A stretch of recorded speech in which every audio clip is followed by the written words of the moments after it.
Oraingo honetan ikusiko dugu nola erabili daitekeen kalkulagailu bat, baina ordenadorean. Kalkulagailu berezia, ekuazioak askatzen dituna. Kalkuladora hori da Guiris kalkuladora. Eta idatziko dugu hemen Guiris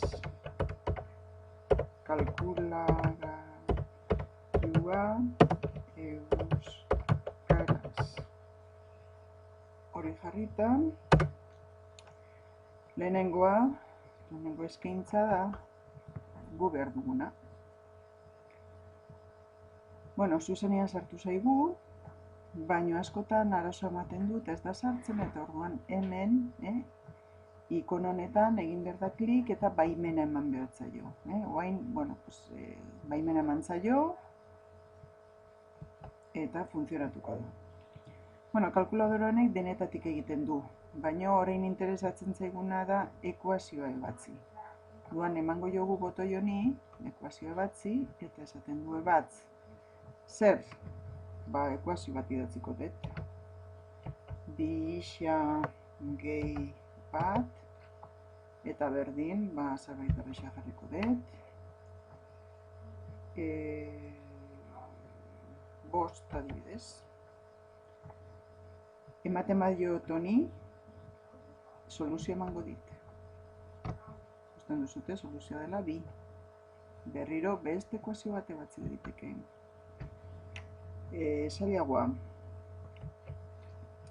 Ixa ber 2 gehi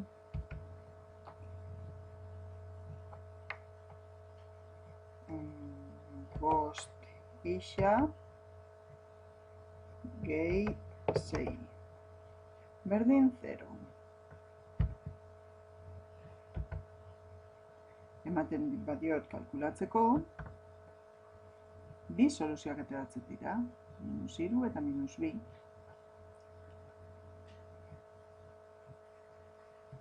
Hau oso ondo etortzen da, ez bakarrik ekuaziorako, baizik eta, ariketak, etxeko ariketak espadakigu atera zaizkigun edo ez, hemen bilatu behar da.